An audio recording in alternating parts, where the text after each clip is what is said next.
Welcome to Instruction Discussion, our weekly look at the latest topics and trends in education affecting schools here on Long Island and schools around the world. Whether you're a teacher, parent, or student, listen for tips and strategies to help you navigate the educational landscape. There's a bell. It's time to start today's Instruction Discussion on the voice of Nassau Community College, 90.3 WHPC. Hello, I'm Kevin Boston Hill, and welcome to Instruction Discussion, where each week we will examine a recent trend or development in education and its impact on Long Island. Ask any educator or parent what one of the biggest impacts of the pandemic is, and they will tell you it is the learning loss experienced by students.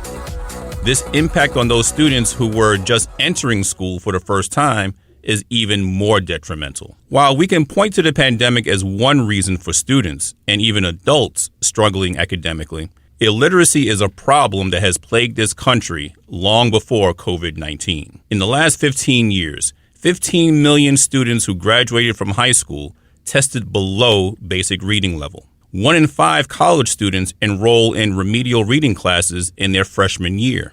More than 42 million Americans are functionally illiterate, which means 1 out of every 7 Americans can't follow the directions on a can of soup. These statistics may be difficult to hear, but we must ask ourselves, how and why did this happen? And what does this say about the way we are educating our children? To discuss these questions and explore this conversation further, today we welcome cognitive developmental psychologist and professor Dr. Claire Rubman, who is also author of the book, This May Be Difficult to Read, But You Really Should. Dr. Rubman, welcome to Instruction Discussion on 90.3 WHPC. Thank you so much for having me. Oh, no, it's definitely my pleasure. I definitely, when I read the book, I got a lot of good tips and strategies out of it. And it was just something that I felt is necessary for our public to listen to, especially when we think about the learning loss that has taken place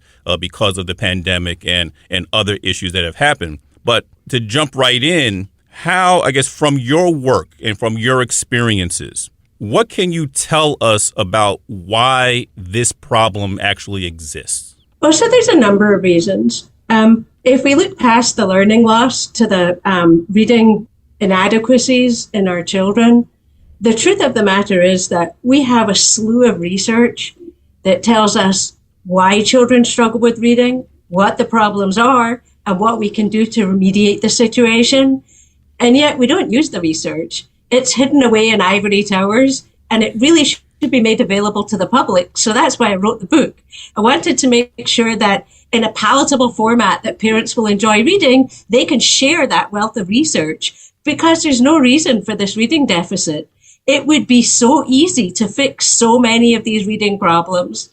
And really, when you mentioned COVID-19, the pandemic, that would have been an ideal time for parents to sit with their children, implement many of the strategies that I recommended in the book, and get on with improving their children's reading skills. And yet the research suggests that that didn't even happen. Actually, reading scores are down more than 5 points, in fact, 10 points for poorer readers since the pandemic started. And so the question is, why are we not actually implementing the strategies that exist in the literature? You raised an interesting question that I find fascinating, is that, or troubling actually, is if the research has already been done and the solutions have pretty much been found, why hasn't this been made more public for everybody to actually take advantage of? I know professors and doctors and people in the industry need to publish and to get tenure in their particular schools, but it can't just end there. We can't just be doing research for research's sake for individual gain. That research was done to benefit the general population. So why hasn't it reached the general population? Yeah, such a great question. I guess the person who invented the wheel said, gee, why did nobody ever invent this before? I mean, to me, I've been reading this research for the last 30 years. To me, it's obvious that it should be in homes all across the country. I certainly implemented these strategies in my home, and it's mind-numbing to think that all of this research exists and yet we're not using it. So it's time. It's time to utilize the research. And there's research that shows parents, if you follow the examples in the book, it shows parents why children struggle. It shows them what children go through when they fail to comprehend.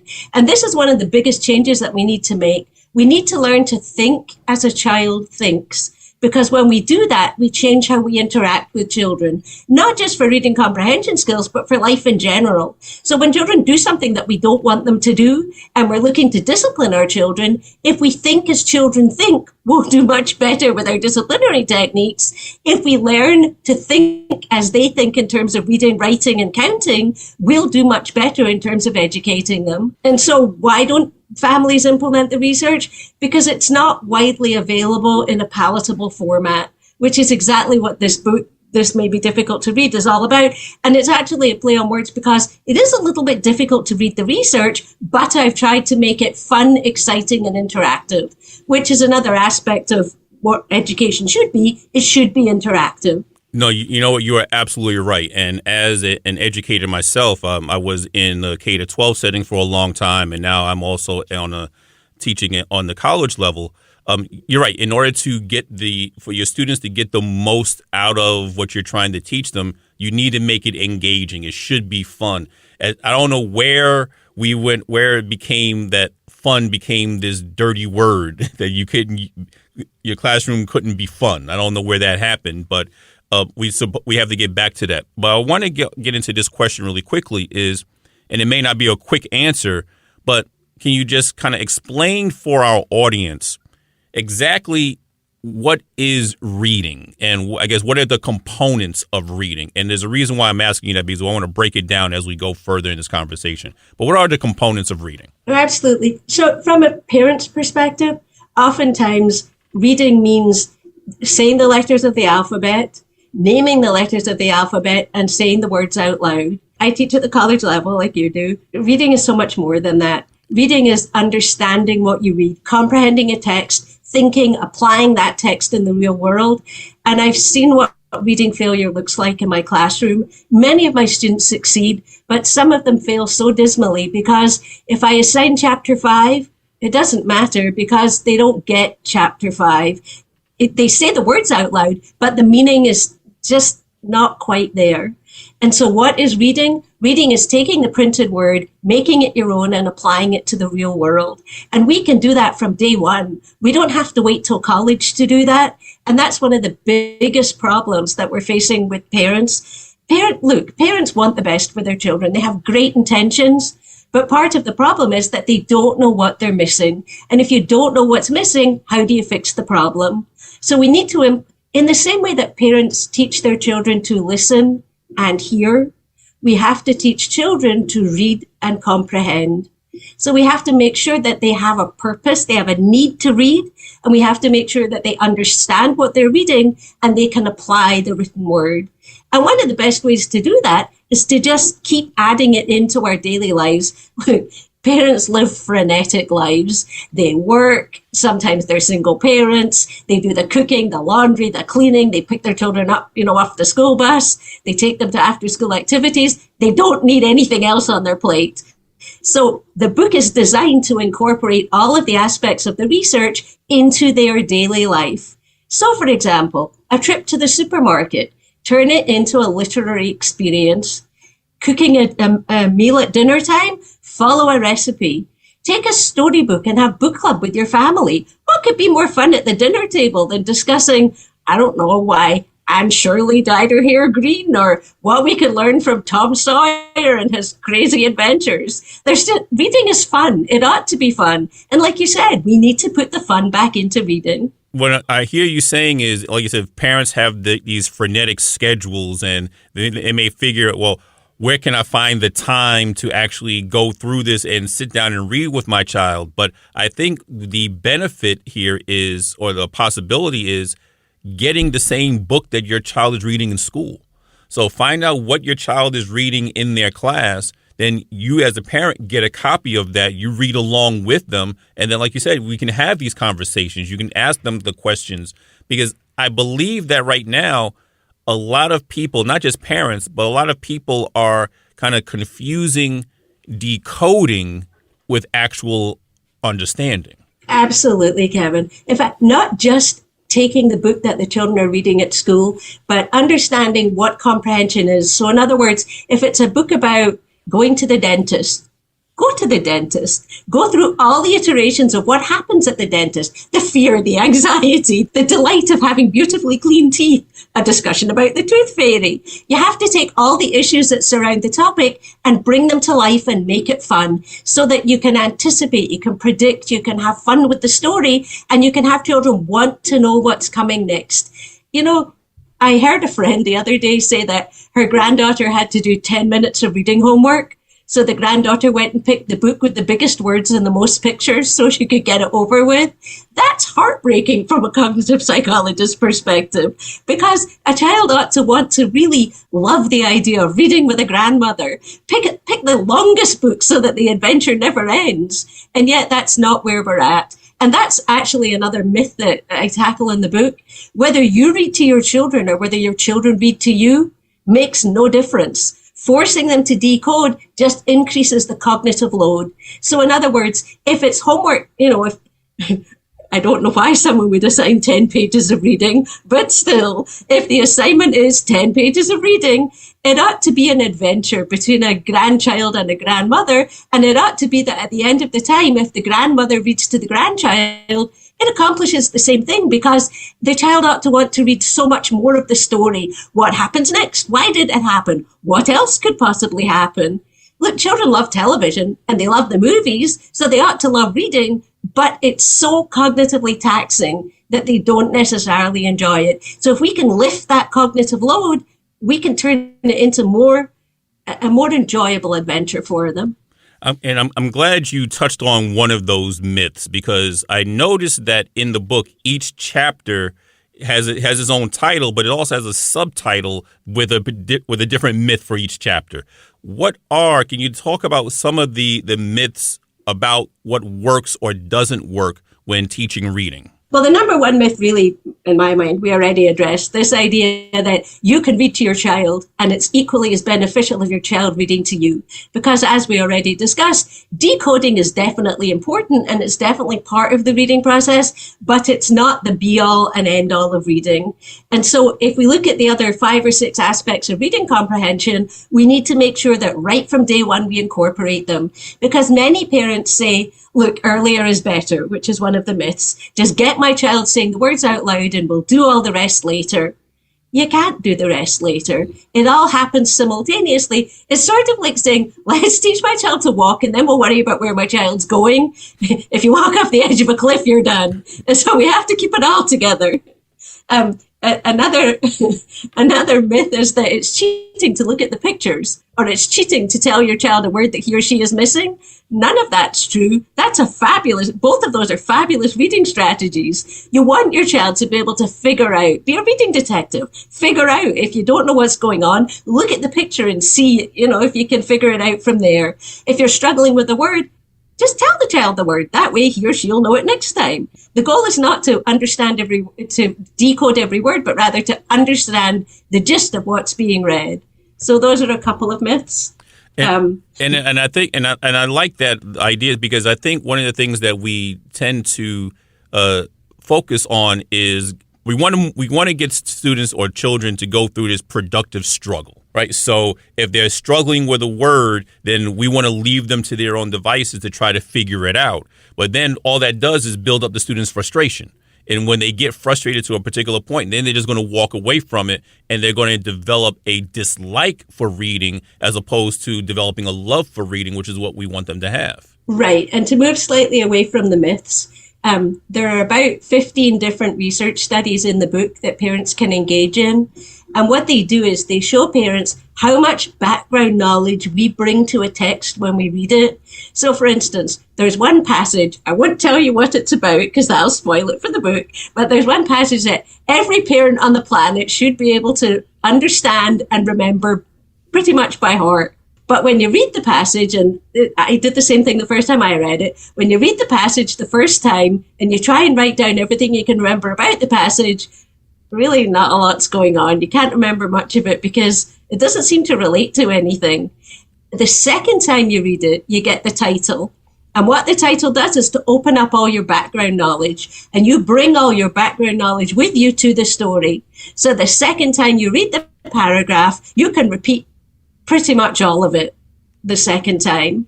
It's not because you're reading it a second time, it's because you got the title. And the title opens up that body of knowledge, or schematic knowledge, if you will. That schematic knowledge is what you need in order to read. If you don't have it, it's just meaningless words. And that's one of the biggest problems that we have with reading comprehension with our children. A few years ago, New York State had a problem because they gave an exam, and one of the reading comprehension passages was about a trip to the ballet. And many educators and parents pointed out that not all children go to the ballet. And so wasn't that grossly unfair? The reason it was grossly unfair was because you bring that knowledge with you to the text. And if we pick books that children have an understanding of, then they will succeed much more readily. So for instance, every time a parent goes anywhere or does anything with a child, take a book on that topic. And it doesn't cost money. Libraries will lend you the books for free. Plan ahead. So if you're going on a trip, let's say it's raining and you're going to the park, take a book out on jumping in puddles. If you're going to look at the trees, take out a book on the different types of leaves. Just take a book about everything with you everywhere you go. And that way children will learn to associate what's in the book with what they understand in their world. And that's true for infants and toddlers too. If you look at the types of books that are available, it's the sippy cup, the crib, the teddy bear. Why? Because that's an infant's schematic knowledge. We need to continue that schematic understanding through toddlerhood, early childhood, middle childhood, and right on into adolescence. You are listening to Instruction Discussion on the voice of Nassau Community College, 90.3 WHPC. My name is Kevin Boston Hill, and our guest today is cognitive developmental psychologist and professor, Dr. Claire Rubman, who is also author of the book, This May Be Difficult to Read, But You Really Should.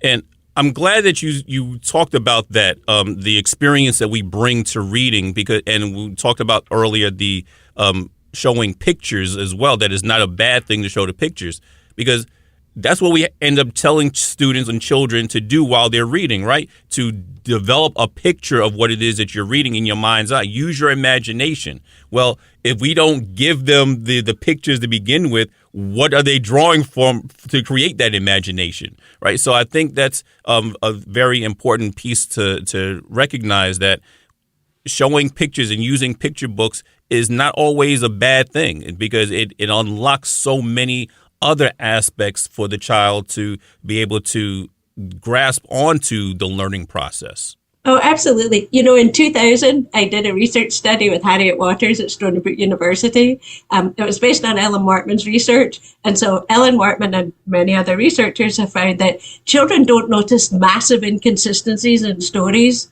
And so a story can start with a little boy going to the barber shop, going to the dentist, and sitting in the seat watching his hair get shorter and shorter and leaving. And so clearly that's two stories that have been juxtaposed together and don't make sense. The research that I did, we had Tiddles the cat watching fish jump in and out of a pond while children skated on the frozen water. And so clearly you can't skate on water that's frozen and have fish jumping in and out at the same time. And so we used this concept of storyboards, and we gave half the children storyboards and got them to put the children on the pond skating with the fish jumping in and out of the water. And when you teach children to do that and to build a representation, this was an external representation, but obviously it would lead to an internal representation later on. When you tell children to do that, their comprehension rates increase exponentially. So children are capable of doing it. Many children are capable of doing it, but oftentimes they just don't know they're meant to. Now, we mentioned earlier that parents they all clamor to, I guess, get their children the best that they can, the best in development and so forth. I mean, we try to get them into gifted and talented programs and things. So we want them to start reading almost as soon as they can learn to walk and so forth. And we even have them listen to like classical music to see if that's going to increase their intelligence some kind of way. What's the myth around that, the classical music? Well, so there's two separate issues there. The first one about classical music, it turns out a researcher by the name of Rashow actually tested college students. and she played them 15 minutes of Mozart's Piano Concerto K, and then asked them to mentally represent a snowflake. They had to fold a snowflake and cut it in their head. And they outperformed a group of students who did not listen to Mozart's Piano Sonata K. And based on that one study, the Mozart effect was born. Now, it was born out of this deep-seated belief that parents want the best for their children. And rather than knocking parents or making fun of the fact that they may mistakenly play classical music to their children, we need to look at really their intentions here. It would be so fabulous if we could just play classical music and children would be geniuses. That would be great, right? We'd all accomplish our goals with our children. But obviously that's not the case. The reason that it sounds so engaging is because it involves no effort from us, no effort from our children, and yet it sounds like a good idea. Again, unfortunately, it's a myth. It's not really what happens. The same neural networks that are associated with classical music are also associated with higher mental thinking and reasoning. And so people who are smart listen to classical music, but the reverse is not true. Listening to classical music will not necessarily make you smart, but it might relax you. It's jolly nice to listen to, and there's no reason that you shouldn't. It's certainly not going to do any harm, but sadly, it's not really proven to be doing any good. So many researchers, including Rasha herself, have tried to replicate that finding. It was just a statistical anomaly. It was just two groups of people. One group happened to be smarter than the other. I'm sorry, that one's a myth. Now, I want to geek out a little bit and get into the technical and the science behind the reading, because you at the beginning of the book you talk about the top 10 reasons why you should not read to or have your child read before kindergarten. We're not going to go through all 10 of them. We want people to actually go and find them for themselves, but what are a couple of those reasons? Especially talk about the hippocampus and the development and how that plays a role. So look, in the first 2 years of life, 75% of the brain weight that you would have in adulthood has already formed. But that doesn't mean that 2-year-olds are 75% as intelligent as adults. What it means is that the weight of the brain, the neural pathways are forming. And for the next few years, the formative years, it's so important that children have an enriched environment because that sets the tone for their neural pathways. Huttenlocher and Bronfenbrennan actually said that whatever you do in your life, that hardwires your neural pathways. So if you sit and watch television or you sit and play video games, those are the neural pathways that will become hardwired and you'll gain experience there.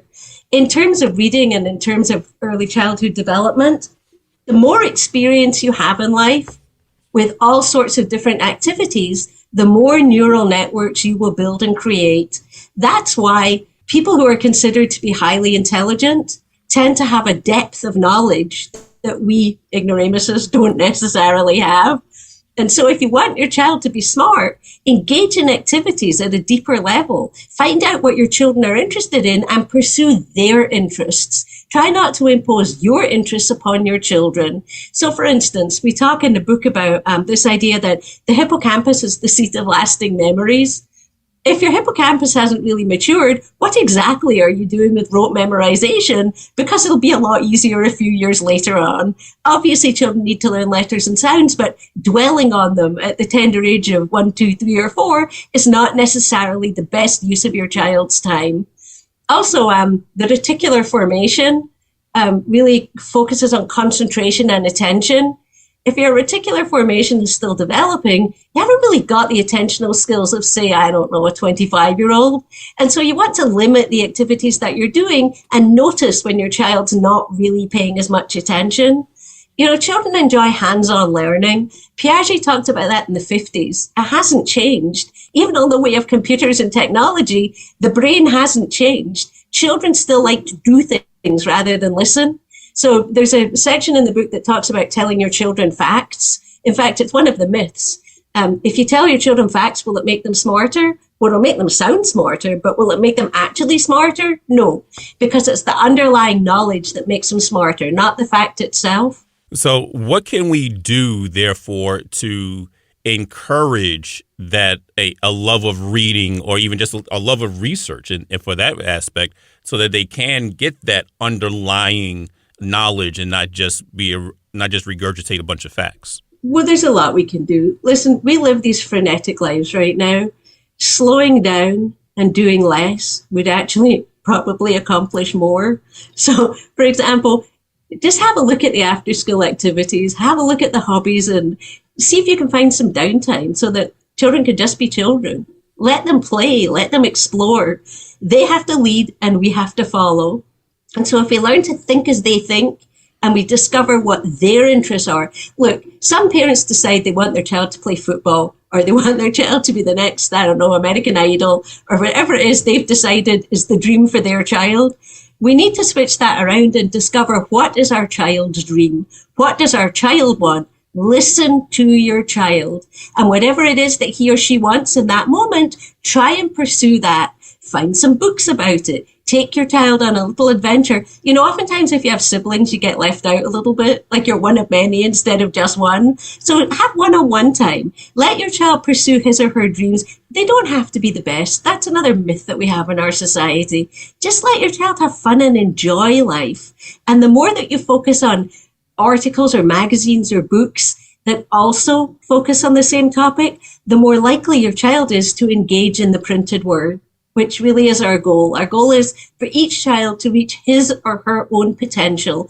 And don't worry about the Joneses next door. It doesn't matter what they are doing. Just focus on your child. And again, they don't have to be the best. They just have to succeed to the best of their own potential. If you had to leave our audience with one final thought about what parents or caregivers or any others can really do to help curb the illiteracy rate, what would that be? Have fun with reading. Enjoy a good story and talk about it. Bring it to life and really have an adventure. You know, I mentioned at the end of the book, my youngest child, I have 3 children. My youngest just went off to college, 2 years ago when I finally finished the book. But as I said goodbye to my youngest, you know, if you think about the journey for 18 years, it's going to be a bittersweet goodbye if you just focused on getting your child to college. Enjoy every moment. Enjoy every success and every failure. Enjoy every smile, every bedtime story, and just live for the moment and make the most of it. Because honestly, 18 years goes by so quickly. Just cram in as many adventures and great stories as you can.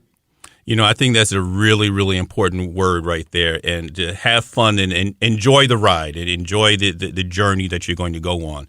Well, we would certainly like to thank our guest today, cognitive developmental psychologist and professor, Dr. Claire Rubman, author of the book, This May Be Difficult to Read, But You Really Should. Thank you for coming on our show today. Thank you so much for having me. Once again, my name is Kevin Boston Hill, and thank you all for listening to Instruction Discussion right here on the voice of Nassau Community College, 90.3 WHPC.